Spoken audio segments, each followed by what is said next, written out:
Kisah-kisah yang disampaikan ini adalah berdasarkan daripada novel seram terkenal tahun 80-an, iaitu Bercakap dengan Jin Jilid 2, arahan daripada Tamajalis. Anggaplah cerita-cerita dalam ini sekadar hiburan semata-mata, dan jika ada kesamaan, jadikanlah pengajaran kepada kita semua. Sekian, terimalah kisah berikut. Siri 30, Ilmu Raja Kelawar, bahagian 2. Dengan itu, bulu akan cepat kering dan memudahkan kerja merautnya. Kerja kami berhenti bila nenek menjemput kami makan. Cukup berselera Datuk dan saya makan. Jarang-jarang kita dapat makan bersama, kata saya. Tentulah, kau dan Datuk asyik berjalan saja, celah nenek. Betul, aku rasa esok pun kita tak boleh makan macam ni, kata Datuk pula. Kenapa, Tok? Tanya saya pada Datuk. Ada alamat aku akan dipanggil orang. Apa alamatnya, Tok? Masa aku terbang buluh tadi, ada anak kelawar terbang melawan angin. Baru saya tahu. Saya meningkah, cakap Datuk. Kata saya itu disambut dia ketawa oleh nenek.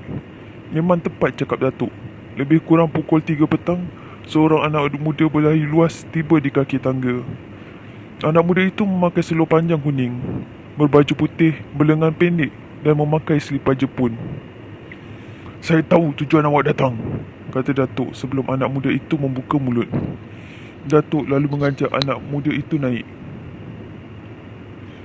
Tempat awak dikacau syaitan, tambah Datuk lagi. Anak muda yang termanggu-manggu itu anggukkan kepala.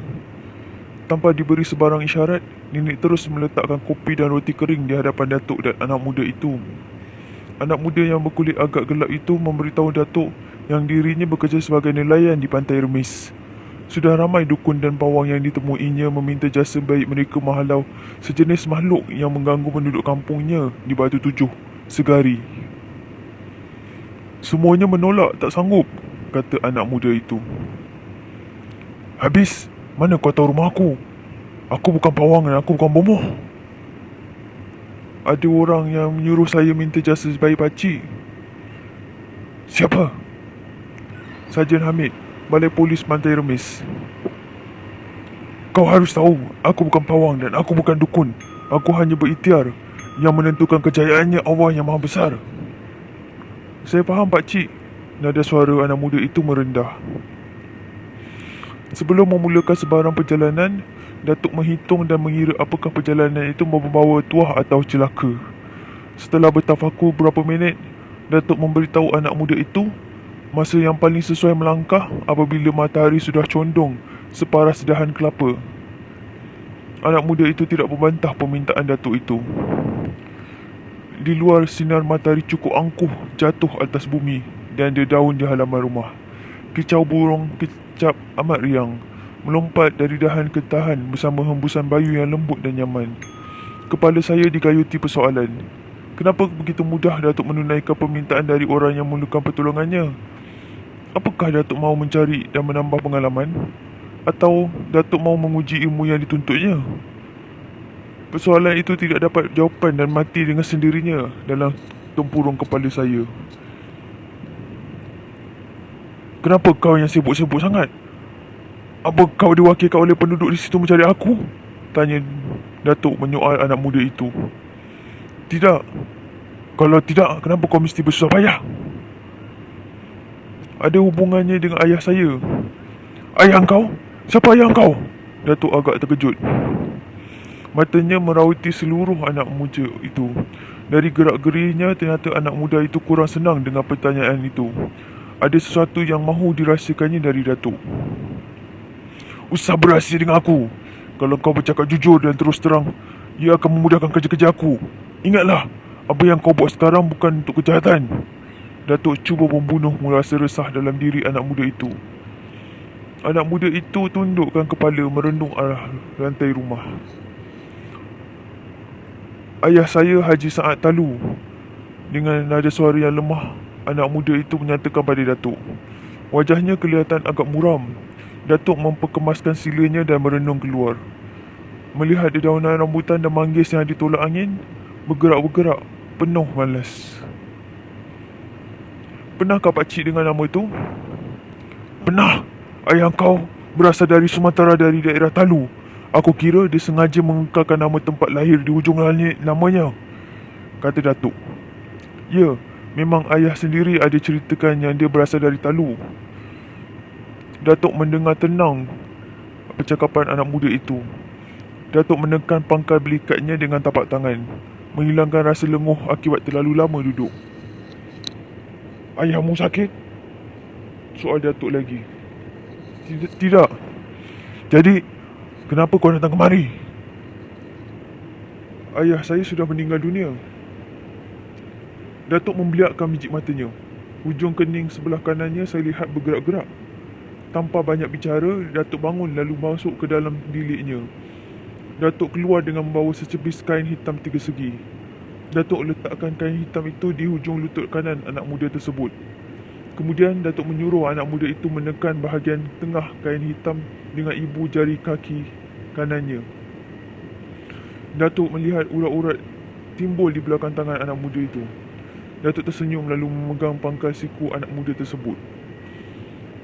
Dalam beberapa saat saja saya lihat dahi anak muda itu berpeluh. Mukanya berkerut menahan kesakitan yang amat sangat. Saya lihat Datuk tidak memperlakukan sesuatu terhadapnya. Datuk sekadar menemukan kulit tangan dengan kulit di bahagian siku anak muda itu dan dibagaikan terkunci. Dari hujung kedua belah bibirnya terkeluar air liur, meleleh hingga ke pangkal dagu. Air liur itu kelihatan kekuningan macam air liur basi dan baunya kurang menyenangkan. Datuk berhenti menjamah kulit siku anak muda itu. Anak muda itu nampak termengah-mengah macam berlari berbelas batu dalam panas yang terik. Bahagian baju putih basah peluh, macam baru kena hujan. Kau ada menuntut sesuatu dari ayahmu? Soal Datuk sebaik saja anak muda itu menyandarkan badannya ke dinding. Mata Datuk dan mata anak muda itu bertemu. Macam ada perlawanan ilmu batin antara anak muda itu dengan Datuk. Cukup susah saya mahu menggambarkan keadaan perlawanan itu. Perkara yang nyata, urat-urat dalam kolam mata anak muda itu bagaikan tersembul merah. Berterus terang dengan aku. Jangan uji aku, nanti kau binasa. Pekik Datuk sekuat hati. Serentak dengan itu dia menampar lantai. Papan lantai yang ditampak oleh Datuk saya lihat berlubang sebesar tapak tangan. Bahagian tepi papan yang berlubang itu mengeluarkan asap. Manakala papan yang tercerai saya lihat menjadi hitam macam arang. Ada, cuma separuh jalan. Ayah yang paksa saya menuntut darinya. Saya tak mahu, dia paksa juga. Jangan jahanamkan hidup saya, pakcik.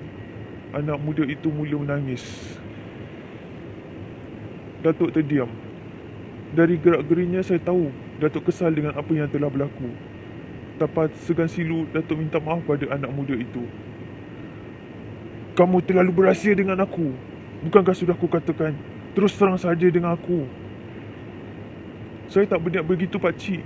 Tetapi saya bagaikan digerakkan oleh sesuatu untuk buat begitu. Aku faham. Semuanya terjadi di luar kemampuan diri kau.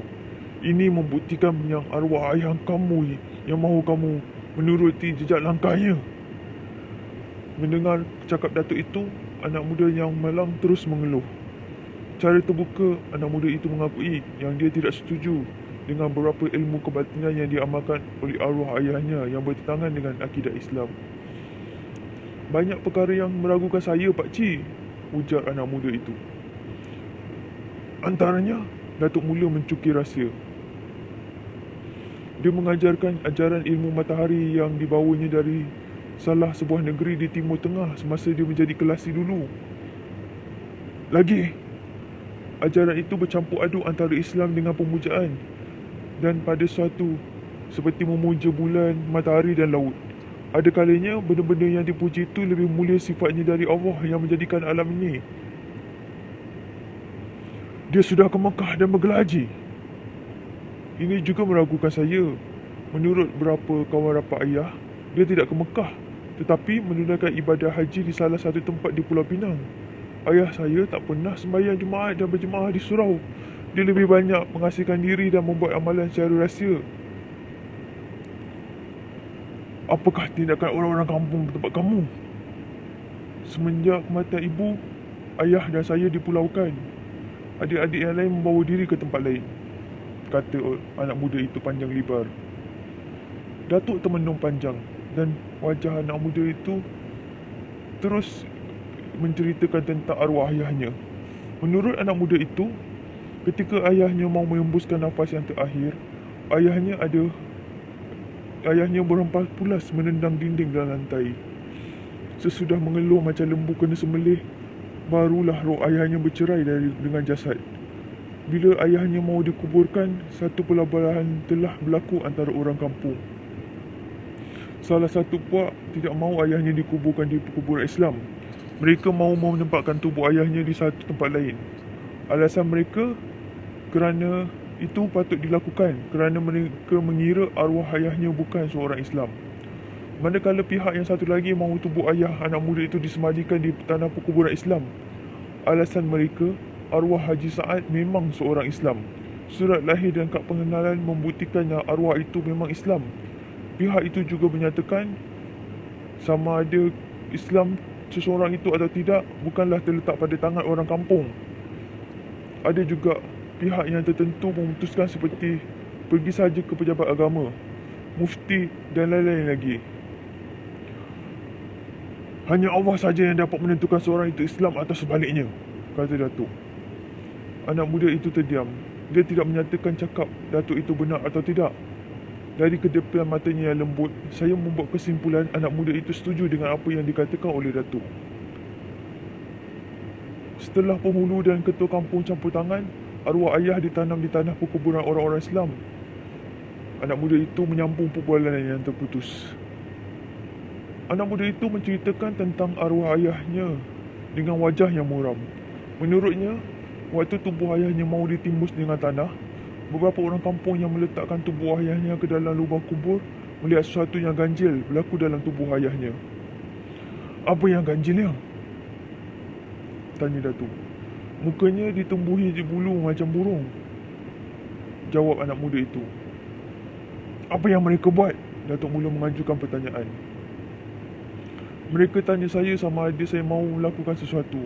Saya tak ada pilihan melainkan menyuruh mereka menimbusnya dengan tanah. Saya menarik nafas panjang. Seram juga saya mendengarnya. Saya lihat wajah Datuk masih dalam keadaan yang tenang. Anak muda itu menggigit ibu jarinya. Suasana dalam rumah terasa sepi buat berapa minit. Kami termenung panjang. Masing-masing membuat perhitungan dan tanggapannya tersendiri setelah mendengar cerita ganjil dari anak muda itu. Anak muda itu bangun dan berdiri di dekat pintu, merenung ke arah pokok-pokok mempelam dan manggis yang disinari oleh matahari petang. Lama juga dia termenung di situ. Selepas orang-orang kampung pulang dari dalam tanah kubur, langit yang cerah bertukar hitam. Kilat guruh berbunyi kuat. Pokok nibung di belakang rumah dipanah petir. Kemudian hujan turun dengan lebatnya.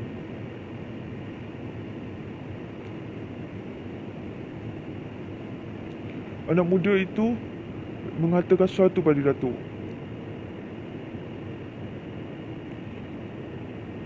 Lalu Datuk berkata, ilmu yang diamalkan oleh ayah kamu ialah ilmu yang salah. Sebenarnya saya tahu sedikit tentang ilmu itu, terang Datuk kepadanya. Datuk lalu memberi penerangan tentang ilmu tersebut. Menurut Datuk, ilmu itu dikenali dengan nama ilmu kelawar, iaitu ilmu burung yang pernah digunakan oleh kelasi-kelasi kapal bila kapal mereka pecah atau karam di tengah laut pada zaman dahulu. Masa berlaku peperangan antara tentera Belanda dengan pejuang kemerdekaan Indonesia, beberapa orang yang mengamalkan ilmu tersebut telah menggunakannya untuk melawan pihak musuh, terutama di daerah Mendaling dan Talu. Orang yang mahu memperoleh ilmu itu harus bertapa dalam keadaan menanamkan separuh badan dalam tahi kelawar.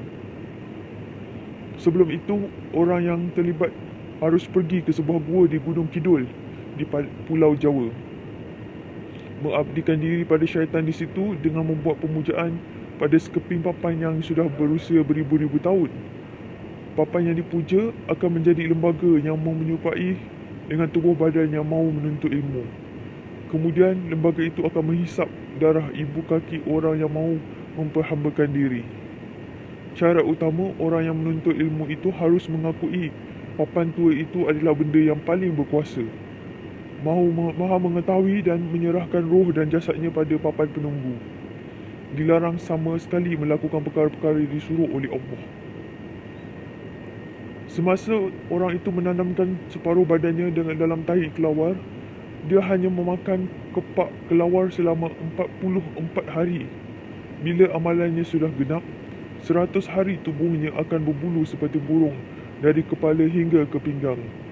Dari pinggang ke bawah macam manusia. Ketika bulan mengambang penuh, dia akan terbang dan kembali ke rumah asalnya. Setiap malam, dia harus menyediakan darah kelawar 1 mangkuk putih dan diletakkan di bawah pokok nibung. Demikian Datuk memberitahu tentang ilmu yang diamalkan oleh arwah ayahnya. "Apa untungnya ilmu tu, Datuk?" tanya saya. "Boleh mengumpulkan kekayaan, asalkan patuh dengan perintah syaitan. Boleh menjadikan diri macam burung dan terbang untuk menjahanamkan orang. Satu perbuatan laknat," kata Datuk lagi. Anak muda yang malang itu mengeluh. Dia mula tahu sekarang kenapa masa arwah ayahnya masih hidup selalu mengasingkan dalam sebuah bilik gelap. Setiap malam tidak pernah berada di rumah kecuali waktu menjelang subuh. Lebih kurang pukul 4 petang, kami pun memulakan perjalanan menuju ke sebuah kampung kecil di pinggir Pekan Segari yang terletak di daerah Manjung. Dulu daerah dinding. Masa yang kami ambil untuk sampai ke situ lebih kurang dalam 1 jam lebih dengan menaiki teksi. Anak muda itu terus menunjukkan ke arah rumah papan yang letaknya agak terpencil dengan rumah lain di kampung tersebut. "Sejak ayah saya mati, rumah ini kami tinggalkan. Setiap malam ada manusia berkepala burung dan berbadan manusia datang mengganggu kami yang diam di situ. Sejak rumah ditinggalkan, kami mendengar orang bercakap dalam bahasa yang kami tak tahu." Anak muda itu menceritakan tentang rumah papan yang kami lihat dari jauh. "Lagi? Apa yang ganjil?" tanya Datuk. "Sejak akhir-akhir ini, benda ganjil itu sudah mengganggu rumah orang lain pula," tambah anak muda itu.